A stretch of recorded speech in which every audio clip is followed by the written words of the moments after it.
ഒട്ടനവധി താരവിവാഹങ്ങൾക്ക് സാക്ഷിയായ നാടാണ് നമ്മുടേത്. കല്യാണവും പങ്കെടുക്കുന്ന VIP-കളും അവരുടെ വസ്ത്രധാരണവും വരെ സമൂഹമാധ്യമങ്ങളിൽ ട്രെൻഡിംഗ് ആകാറുണ്ട്. എന്നാൽ താരപ്പകിട്ടുകൾക്കപ്പുറം വിവാദമേളങ്ങൾ കൊണ്ട് ശ്രദ്ധിക്കപ്പെട്ടൊരു വിവാഹത്തിനാണ് കേരളം കഴിഞ്ഞ ദിവസം സാക്ഷ്യം വഹിച്ചത്.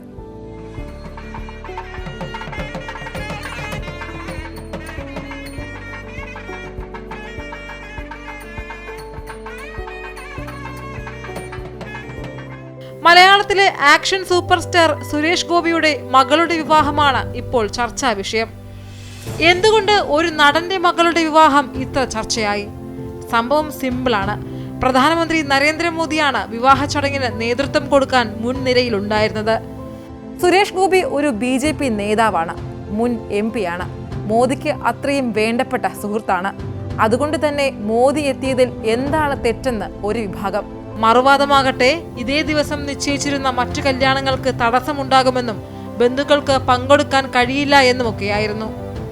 സ്വാഭാവികമായും പ്രധാനമന്ത്രി എത്തുമ്പോൾ പ്രോട്ടോകോൾ പ്രകാരം സുരക്ഷയും നിയന്ത്രണങ്ങളും എല്ലാം ഉണ്ടാകും. പക്ഷേ ബുക്ക് ചെയ്ത വിവാഹങ്ങളെല്ലാം ഒരു തടസ്സവും കൂടാതെ നടക്കുമെന്ന് ദേവസ്വം ബോർഡ് വരെ വ്യക്തമാക്കിയിട്ടും ചില നിരീക്ഷകർ വിമർശനം തുടർന്നുകൊണ്ടേയിരുന്നു. ഒടുവിൽ പ്രധാനമന്ത്രിയുടെ സാന്നിധ്യത്തിൽ വിവാഹം നടന്നു. മാത്രമല്ല, അവിടെ ഉണ്ടായിരുന്ന എല്ലാ വധൂവരന്മാരെയും ആശീർവദിച്ച ശേഷമാണ് അദ്ദേഹം മടങ്ങിയത്. ഇനി വിവാദം നമ്പർ 2. വിവാഹത്തിന് സാക്ഷ്യം വഹിക്കാൻ വൻ താരനിരയാണ് ഗുരുവായൂർ അമ്പലത്തിലെത്തിയത്. എല്ലാവരെയും കണ്ട് വിശേഷങ്ങൾ തിരക്കിയ പ്രധാനമന്ത്രി അയോധ്യയിലെ അക്ഷതം നൽകുകയും ചെയ്തു. ഇവിടെ വിവാദം എന്താണെന്നല്ലേ? പ്രധാനമന്ത്രിയെ കണ്ട മോഹൻലാൽ തൊഴുകൈകളോടെ നിന്നപ്പോൾ മമ്മൂട്ടി കൈകെട്ടിയാണ് നിന്നത്. ഈ ദൃശ്യങ്ങളെടുത്ത് മമ്മൂട്ടി ചെയ്തതാണ് ശരിയെന്നും എന്തിന് തൊഴുത് കുമ്പിട്ട് നിൽക്കണമെന്നും ഒരു പക്ഷം.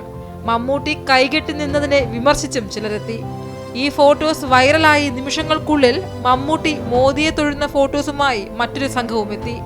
അല്ല, ഇതിപ്പോ മോഹൻലാലിനും മമ്മൂട്ടിക്കും ഇല്ലാത്ത, അല്ലെങ്കിൽ അവർ പോലും ശ്രദ്ധിക്കാത്ത കാര്യങ്ങളെ ഇഴകീറി മുറിച്ച് വിമർശിക്കുന്നതിലൂടെ എന്ത് നേട്ടമാണ് നമ്മുടെ സൈബർ സംഘങ്ങൾക്ക് കിട്ടുന്നത്?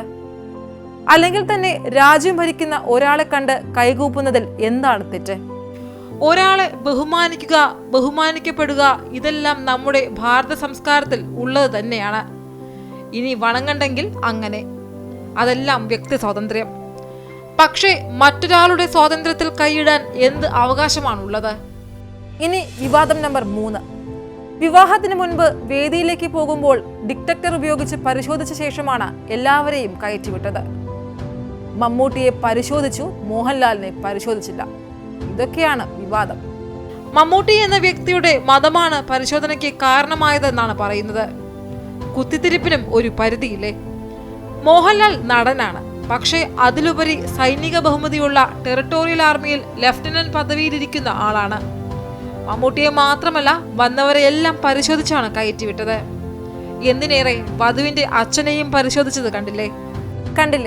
ഒരു വിവാഹം, പലവിധ വിവാദം. വിവാഹ ദിനം തന്നെ ഇത്രയേറെ വിവാദങ്ങൾ ഉണ്ടാകുമ്പോൾ ആ വധൂവരന്മാരുടെ മാനസികാവസ്ഥ ഒന്ന് ചിന്തിച്ചു നോക്കൂ. പിന്നെ കിരീട വിവാദവും അച്ഛനെതിരെയുള്ള സൈബർ ആക്രമണങ്ങളെല്ലാം കണ്ട് ശീലിച്ചതുകൊണ്ട് സുരേഷ് ഗോപിയുടെ മകളുടെ മനസ്സിൽ ചിലപ്പോൾ ഈ ഡയലോഗുകളായിരിക്കും. ഇത്തരം നാസ്റ്റി കമന്റ്സിന് പ്രാസ് ഒപ്പിച്ചുള്ള മറു ഡയലോഗ് മലയാളത്തിലും ഇംഗ്ലീഷിലും വെച്ച് കീറി കയ്യടി വാങ്ങിയ ഞാൻ ഇവിടം വരെ എത്തിയത്.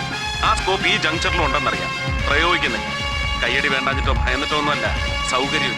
ഏതായാലും ഭാഗ്യക്കും ശ്രേയസിനും വിവാഹമംഗളാശംസകൾ.